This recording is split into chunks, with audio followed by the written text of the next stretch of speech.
Before starting this video, I just wanted to say the amount of support I've been getting has been unreal, guys. So thank you so much for liking and subscribing everything I've been doing. It means a lot to know that people have actually been wanting to watch my videos and actually see more. So I really appreciate everyone wanting to watch and see the new videos I've been posting. So thank you so much. I also want to give a special thanks to the Nox crew and Scott for letting me be a tester for the event for so long. All of their social medias will be in the description below. Now for the YouTubers or the new testers, here are a lot of the tips and tricks that I came up with by just watching and being a tester for the event. For most games, I have both a passive and aggressive strategy, just in case if you think your team's more passive or if you think your team's more aggressive. So I will put in the top left if it's a passive strategy or an aggressive strategy, so you can figure out what you want to do on the actual event. This is gonna be intense. For the beginning of survival games, both strategies have you just start off by basically avoiding the middle. The middle doesn't give enough loot that it's worthwhile for even one person on your team to go there. So the best strategy is to have your whole team just turn around and just go for any house behind you. Houses in the survival games have a lot of chests, so if you have a whole team in one house, it's not really that big of a deal because it's like 20 chests in one house. So if you go directly behind spawn right away, you're going to get this spot in the whole entire map that no one's going to go and try to take from you because no one's going to try to take a fight right at the beginning of the match. Anyway, for the more passive route of the survival games, all you really have to do is try to avoid as many people as you can. Like I said at the beginning, usually people won't come for you right away if you just go directly behind and get a bunch of loot and claim a spot as your own. So if you stick around in that area for a long time, you're probably going to be fine for a really long time. But the good thing about being passive and just sitting around in the same spots is that you can get chests and just loot up and loot up. You don't lose anything if you don't fight, so you get all these items for the last round of the fight. Now obviously if you have to fight no matter what, don't just try to run away if you're just going to end up dying. But if you can always run away, I would run away just because kills in this game, if you're not super confident, isn't worth it. The final win is more important than anyone else. Now obviously at the end of the game, you're going to have to kill at least one person to win the game. So this is my strategy to get the final kill or final kills at the end of the game if you're not so confident winning the game just throughout PvP. The easiest way I've seen people that aren't as good at PvP win survival games is basically when there's 3 teams about left, they wait for the other 2 teams to fight. If they have to make them fight by throwing damage pots at them and throwing them into the other team, or just wait until the other team fights the other team, you can just wait until they finally finish off the fight or get close to finishing and then just backstab them so they have barely any health and you can just clean up and win. This is usually what happens in the real event anyways. You just gotta make sure that you're not the team that's fighting in the first place. Now for the more aggressive strategy, you need to get those chests in the back as fast as possible and get going right as PvP turns on. Now obviously if you don't have a lot of loot and you're going to go try to fight a whole team, that isn't a great idea, but if you feel confident with the amount of loot you have, you can go in groups in 2 and try to search for people, and once you do, get back together and then fight that team. Now obviously if the team doesn't have a lot of loot and you're both full iron and you're really confident in yourselves, you can totally just take that fight without any help. But remember that it is a 2 versus 4 and that's a lot more people than 2. Now a big strategy that I've came up with for the aggressive strategy is that if you give all of the crossbows to a specific person and then all the damage pots and then all the TNT and cobwebs and then all the lava buckets to specific people, it makes it really easy for these all to get used. In survival games, a big problem people have is having too many items and not enough spots to use them for. So if you give everyone in your team a specific item, it makes everyone feel comfortable with the items they have so they can use them more and use them more effectively. Now for the crossbow one specifically, because I think it's the most aggressive one, if you have about 5 or 4 all in your inventory just lined up all fully charged back, you can get these 4 free shots on someone that are just running away that will bring them down to probably around 2 hearts. So it's going to be super easy to get this free entry kill that you can just make it into a 3v4 right away. Now for the end circle, I feel like it's the hardest for the aggressive players to actually win because of the target they have on their back for winning. So the best strategy I have for the people that think they're going to get targeted is to place TNT left and right of you and push them back farther and farther until the other 2 teams eventually fight. Now obviously they're probably going to be shooting at you, so you need to make sure you're trying to dodge at the same time, but pushing them away into the other teams will eventually make them have to fight each other. And once they start fighting, you just need to stay back as far as you can and just avoid the fight as long as you can. Once they fight enough and you see that 1 or 2 or 3 has died, then you can go in and try to clean, but make sure that you're not just going in way too early, because then you could end up being the one that gets killed first. Usually the final 3 is a big crapshoot of who's actually going to win, so usually I would just do what I did for the aggressive strategy, try to push them away into the other team, and that usually works. But if you use the strategies that I gave, you can usually win about 70% of the time. It's not 100% because anything can really happen, but usually if you can push them away from you, you usually get the other two teams to fight and you can usually win. I'm hacking the system. Autopilot engage. So for Rocket Spleef, I really don't see it as a good aggressive or passive strategy that works by itself. So I kind of made it in between one, so let's just like keep it at that standpoint. For this strategy, I usually stay in the middle of the map. This is because people usually overlook the middle of the map because the aggressive people usually go to the bottom and the more passive people try to stay more to the top. No one really ever goes into the middle until the end of the game. So while you're in the middle of the map, just kind of waiting there, just waiting for people to come by and you can hit them off. If you look down and you see people on the ground, this is how you can get a little aggressive and you can shoot down and try to hit people and hit them off while they're just on the ground trying to hit other people off. This makes it so either they have to waste their firework or they have to die, because if they're on the bottom level and you hit them off, you're going to get that kill, which is an easy point for you if you can get it. Now obviously if you're going a little bit more passive, I wouldn't do that, but just in case you want to get a couple kills if you don't think you're going to win, that's an easy way if you just look down and try to get a couple kills that way. Now when it's about to be TNT time, right before TNT time starts, I would try to get as high as you can, and right before TNT time happens, use your firework. This makes it so you can get the most out of your firework and stay in the air for as long as you can, so you don't really have to worry about TNT time for a long time. Now after TNT time starts, it's really a crapshoot at how well you're going to do and how bad you're going to do, because TNT can get rid of the blocks you're going to go after. So really you just got to get lucky and hopefully you land on a block that you could use to jump back up. But at this point, once it gets down to like the couple last blocks, you're either going to get around 5th or 1st. But with the strategy, I've never gotten below 10th place as long as you just wait till after TNT time to use your firework. Now obviously, because this is a video and other people can obviously watch this, a lot of people are going to try to be doing this strategy. So just try to make sure that you watch the other people around you, just in case they're either trying to do the same strategy or about to knock you off. Move out of the way! Now for BattleBox really has the same strategy for both aggressive and passive, because really the only way you can really win BattleBox is taking control of the middle. Now obviously for the more passive people, if you want to get the win and not have to worry about the kills, try to get to middle as fast as you can and take control of it while 2 of your players get the wool in and while 2 of them are attacking other people to keep them away from you. Now obviously if you're on the other side, you want to get there first so you can take control of the middle while 3 of your teammates are killing people while the last person just puts a wool in so they don't get it right away. BattleBox is really a crapshoot of who gets to the middle first, so just remember that if you get to the middle first, you're usually going to win. Just make sure if you can get those side items, it really keeps people off the middle for the passive people. So if you get the side items, you can get the people off the map before you even have to worry about them. In my opinion, the passive people usually lose this game because it comes down usually to the PvP side of it. But if you can get those side items and fight back and keep them away from the people that are putting down the wool, you can usually win about 5 out of the 10 times, which is pretty good for the people that usually play passive for BattleBox. Now for the more aggressive people that are fighting another aggressive team, don't even worry about the middle. They're not going to go for the middle unless you are all dead. So what's the point? They're not going to finish it off if you're also there. So just keep on fighting. Don't worry about the middle. If they get one piece, they're just luring you in. Just wait till they get all their people dead and then you go get it. They're not going to do it until you're all dead, so why even worry about it just yet? Just keep on fighting until they're all dead. I'm lost. I'm lost! Sands of Time really doesn't have a good aggressive strategy, just for the fact that if you go too aggressive and have everyone go out, you'll end up going to just forget how much time you have left and never get back. So the best strategy is to go a little bit more passive and have one person around the middle at all times. Now obviously they don't need to sit at middle the whole time. They can go into small sections and grab sand and do this and do that and get coins for the team and be helpful.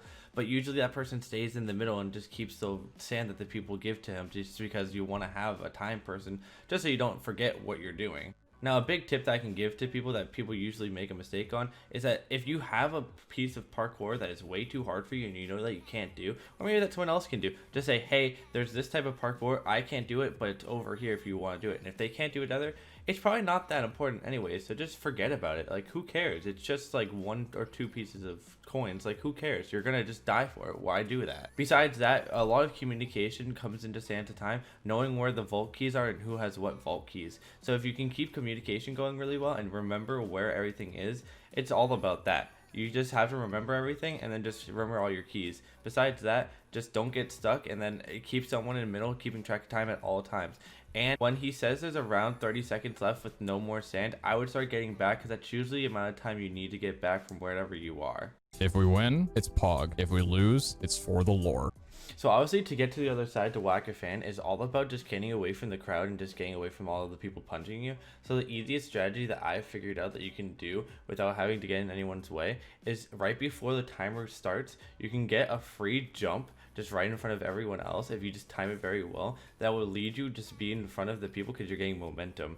In this clip, you can see me running ahead of everyone because I get the momentum, and then I get punched ahead just because everyone punches at the beginning to get to their side for some reason. And then no one else can punch me for the rest of the time because I'm so far ahead, and I'm so far ahead, so like I get a free first place. Now, every single time you try to do that, it's not always going to work. So the easiest strategy to get like a first, second, third, or fourth place is usually when there's a harder path to take or more people in a certain area, go the other direction. Because usually you're just going to get knocked off anyways, and that's going to lead you to get 30th. So might as well just take the slower route that will probably take you down to like 5 places. So just take that route anyways, because you're going to get 8th rather than 30th. I think it would be funny if we do fire him anyway. Parkour Warrior, you really can't give tips or tricks. The only thing I can really say is basically just try your hardest. Don't really panic that much, because the more you panic, the more you're going to mess up.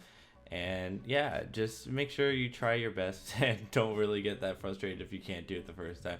The longer you do the parkour, the more you get better at it. So just basically try your hardest. Don't get that too frustrated. I still have never beat it in 10 minutes. So like you can't really expect to do it the first time you do it, but you can always try your hardest and get as far as you can.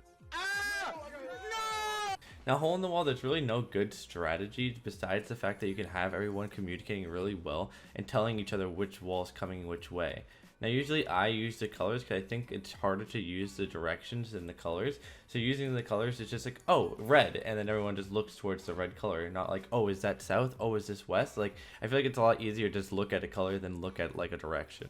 Besides that, just take the easier routes and just look for the easier jumps. At the end, it's going to get a lot harder, but like you can get lucky and just get through it by spamming your spacebar or something. I don't know. Usually people get lucky and glitch through sometimes, but you can't really bank on that a lot of the time. But you can just hope for the best and just get as far as you can. Usually just going through the smaller blocks on the bottom and shift through, or just jump over a 2-block jump is usually the easiest. Just look for the easiest paths and don't try to go crazy. Clean up on aisle 4. Bing bong. Now for Build Mart, because it got rid of the fact that you can just memorize all the things and they keep on adding a bunch of new ones, the easiest thing that I learned that you can do is that if you just grab 48 of all the common things, it makes it a lot easier to just get all the stuff that you need right away without having to go back and forth for all the common things like stone, wood, the glasses, and stuff like that. Now, obviously, the first couple, you're not going to get first place on because you're grabbing all the stuff. But look what Techno and Dream did. They didn't get all the first ones the first time they did it. But then Techno ended up winning because he got all the first places on the later ones. Now, obviously, don't get a lot of the smaller things just because you can get those really quickly and just have 2 people go get them while 2 people build. But just get a lot of the bigger things. You use probably more than 48 stone throughout the whole entire thing. But if you need to go get something, just be like, hey, I need this. Can you go get it real quick? And then they'll go get it and bring it back. Now, obviously, a lot of people are going to not be doing this. So if you're quick about what you're doing and have a lot of good communication, you'll probably get first place just for the fact that once you get past those few couple that you get like 4th, 6th, just because you're doing them slower than everyone else, you're going to get first place back to back to back because you have all your items just sitting right there. Look at this team! Bingo But Fast has such an easy strategy that no one does that you can just do so easily that gets you so many points so fast. All you have to do is grab one singular tree and then dig straight down, because there's so many items that are underground that you can get so easily if you just are the first one down. Andesite, the piston, the dispenser, the compass, the golden clock. Like, these are so many easy things that you can get so fast if you're just the first one down, because there's so many ores and you have a fast pick. Now, obviously, like the other ones, like if someone's listening to this and there's 2 people playing at the same time that does this strategy, you're just going to have to be faster than them.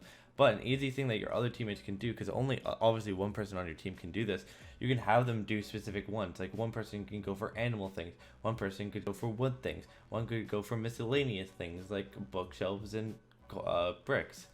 But the easiest one for someone that's really fast at doing crafts is the one underground, just because there's so many of them, and if you can do them faster than everyone else, you're going to get so many points for your team, it's going to be ridiculous. I want to do ace ring. H race kind of like Parkour Warrior. You can't really teach someone how to be good at parkour, but the easiest thing I've seen that people do wrong in H race, if they're a little bit less good at like being good at parkour, is just going for the harder things. All you need to do is just go for the easier route, and you're gonna get so much faster pace than you ever would have if you went for the harder things. Avoid going for like these fancy jumps that you think will make you go faster, because you're probably not gonna be able to do them. If you're not that confident, just go for the sneaky little easy routes that no one ever does because they think it's too slow. But then you're going to pass them because they're going to try the harder thing 20 times. You don't have to go the fastest to win, just because usually everyone messes up at least 3 times. So if you go the easiest route the whole entire time and don't mess up once, you're probably going to get at least 3rd place. Like, there's no point going for all these random ways, because then you're going to end up trying to do the same thing over and over and over again. So if you just take the easiest route and then just keep on running, you're going to end up passing people that were trying to do the fast pace the early time, because then they're going to mess it up like 3 times, and then you're going to be passing them and just walking through the easy route. Now, obviously, will someone do the harder routes flawlessly? Probably. And will you get like 3rd place? Probably. But like 3rd place is better than taking like 20th because you were trying to do the risky pass with them. The biggest thing in H race is to know your weaknesses and know your strengths. If you're not great at like doing these crazy parkour jumps, don't even try them. You can still get a high placement if you're not good at these crazy jumps. You just need to make sure you know what you can do and what's possible for you. Who's fair and square? Boo-hoo, cracker.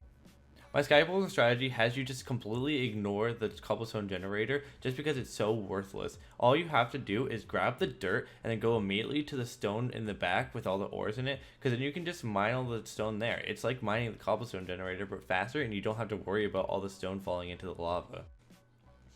Now, once you get enough stone to make a furnace and a lot to make stone slabs, you can start making all the iron into iron ingots, and then take all the iron and make it into armor. And that's going to be really important at the end of the game. The stone slabs, you can use those to get to the side islands to grab all the iron and gold blocks. It's also going to be really important to make armor and then make golden apples so you can heal.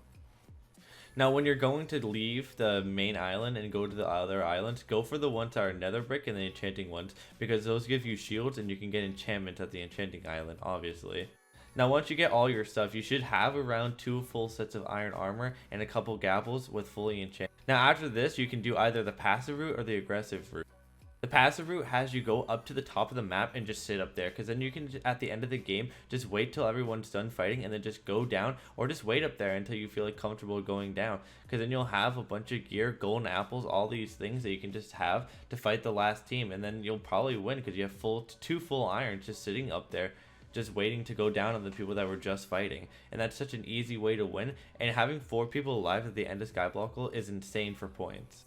Now, the more aggressive strategy has you go into the middle of it and just picking on these people that don't have the full iron, just because not everyone's going to see this video, obviously, but there's obviously going to be a couple people that do watch this video and see my tips. So you got to take out the full iron people first, because if you kill those full iron people and get their full iron, you can give it to the 2 people that don't have full iron on your team, making your team basically unkillable because you have a full team of 4 with full iron. Now, obviously, if the people on the passive route get taken on by the 4 iron people, they're going to be screwed because they're only going to have 2 irons. But that's just the luck of the road. Usually people forget, so if you can remind them, hey, pick up the loot, hey, pick up the loot, hey, pick up loot, because they need to pick up that armor to make sure they don't die, because they're going to be naked for most of the game because you and your teammate are going to take all the armor. So you need to make sure the other teammates get their armor so they don't die, so you have 4 people alive for a long time, because even though they don't have a lot of armor, at the end of the game they're going to be very important to you, just because 4 people are a lot better than 2 if it comes down to a 4v2. Now, obviously, there's not a lot of tips and tricks I can give you to aim better or shoot better or, like, you know, dodge better, but the only strategy I came up with that I think will work tremendously on the actual event is that if you have both arrows, and it only works if you have both arrows, you just all stand in a single like pile and put all the arrows on the ground so they don't know who has the arrows. Basically, then they have no idea who has the arrows, so then everyone on your team pushes to the front of the line, and then they're just gonna be like, okay, who has it, who has it, who has it? They don't know who to look at, they don't know who to dodge from, and then once you are ready, you just count down from 3, and the 2 people with the bow shoot as fast as they can, because then they're gonna be like, oh, it's this person, and then they're gonna be like, oh god, I need to dodge that person now, but then by that time you're already gonna shoot them and they're gonna be dead. And then obviously you're gonna get as close as you can to the middle of the thing so you can shoot as far as you can. I think it will just make people super nervous, as they already are super nervous, so they're going to be panicky even more, and they're going to forget about what they're doing, which will make it so much easier for them to get shot. Now, obviously, like everything else, you can't make someone better at shooting. So if you are a little bit worse at shooting, give the bow shots to the other people that you know are better at shooting. And if you're more like better at shooting, obviously ask for the arrows if you really want to win. But obviously, don't be a hog about it. Let them shoot sometimes if it's really close. Because honestly, they could get that good winning shot if they have a good shot. Don't try to be like, give it to me, give it to me, give it to me. Because we've seen people get really good shots just because they were just getting a good angle. Now, another good strategy that if you're really good at bowing, if there's another person on the other team that's just waiting for you to pick up an arrow, if you can get the arrow and they're just holding back their bow, if you can get a nice good limp shot on them just while they're just sitting there shooting their bow back, you're gonna be able to kill them. Just because if you can aim really well and just shoot it really limp, they're not gonna be able to react in time to move out of the way because it's going so fast at them and they're already standing still. So that's an easy way to get a kill if you feel comfortable enough to get to the arrow and then get away and shoot. But besides that, I think that's the only real strategy that you can do in Dodgeball that can really mix them up and make them nervous. Thank you guys so much for watching. If you did enjoy it, please like and subscribe. It would mean a lot to me. And it would let me know that you guys actually like these videos and want me to do more. And if you want me to do more things like this, just let me know what you think I should do one on next. Besides that, I'll see you guys later. Peace out.